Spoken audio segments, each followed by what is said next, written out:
Hello guys, welcome to my YouTube channel. आज मैं आपको बताऊंगी कि भगवान विष्णु ने नरसिंह अवतार क्यों धारण किया था। नरसिंह अवतार हिंदू धर्म ग्रंथों के अनुसार भगवान विष्णु के 10 अवतारों में से चतुर्थ अवतार है, जो वैशाख में शुक्ल पक्ष की चतुर्दशी को अवतरित हुए। पृथ्वी के उद्धार के समय भगवान ने वरावतार धारण किया और उस अवतार धारण करके हिरण्याक्ष का वध किया, जिससे कि हिरण्याक्ष का भाई हिरण्यकश्यप बड़ा रुष्ट हुआ और वह विष्णु को अपना शत्रु मानने लगा। उसने अजय होने का संकल्प किया, सहस्त्र वर्षों तक बिना जल के पूजा पाठ किया, तप किया। ब्रह्मा जी इस चीज़ से संतुष्ट हुए और हिरण्यकश्यप को वरदान दिया अमर होने का। अब ये जो हिरण्यकश्यप था, इसने स्वर्ग पर अपना अधिकार कर लिया, सभी लोकपालों को मार भगा दिया, स्वतः संपूर्ण लोगों का अधिपति हो गया। इससे धीरे धीरे लोग डरने लगे, असुर भी डरने लगे और देवता भी डरने लगे। हिरण्यकश्यप के 4 पुत्र थे। एक दिन हिरण्यकश्यप ने अपने छोटे पुत्र प्रहलाद से पूछा, बेटा तुझे क्या पसंद है, तुझे क्या अच्छा लगता है। प्रहलाद ने कहा कि मेरा मन करता है कि मैं इन सारे संसारिक भोगों को छोड़कर वन में श्री हरि का भजन करूं। यह सुनकर हिरण्यकश्यप बड़ा क्रोधित हो गया और उसने कहा, इसे मार डालो, ये मेरे शत्रु का पक्षपाती है। असुरों ने आघात किया, हर तरह से उसको मारने का प्रयास किया, पर हर टाइम प्रहलाद बच जाता। कभी उसको तलवार से मारा, कभी उसको त्रिशूल से, कभी उसको पर्वत से नीचे फेंक दिया, कभी उसके आगे सांप छोड़े गए, कभी उसके खाने में विष मिला दिया, पर हर तरह से प्रहलाद बच गया। और एक बार तो उसको उसकी बुआ की गोद में बिठाकर होलिका दहन में ही जला डाला, बट तब भी प्रहलाद बच गया। वो कैसे बचा? क्योंकि वो उस टाइम श्री हरि का जप कर रहा था, जिस कारण वह बच गया।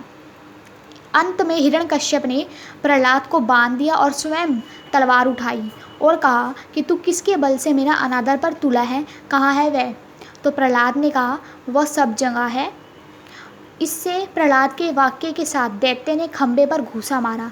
दैत्य हमारा हिरण्यकश्यप है, उसने घूसा मारा खंबे पर। वह और सारे समस्त लोग चौंक गए। स्तंभ से बड़ी भयंकर गर्जना का शब्द हुआ।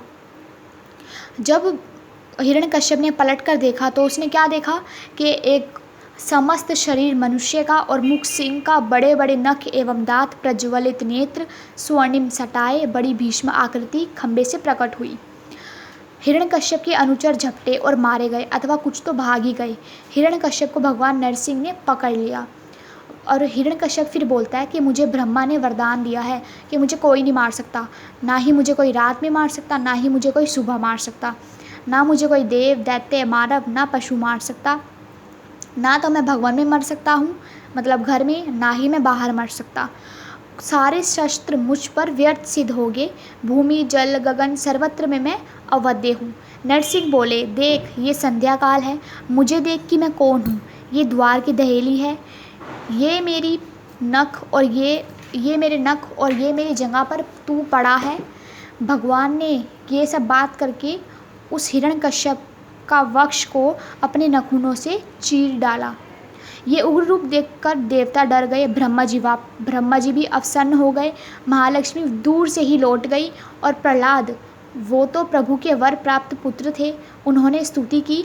भगवान नरसिंह ने गोद में उठाकर उन्हें बैठा लिया और स्नेह करने लगे। तो इस बात से हमें ये पता चलता है कि अगर हम कितनी भी दुविधा में हो और अगर हम भगवान को सच्चे मन से याद करें तो भगवान किसी न किसी रूप में हमें अवश्य बचाने आते हैं।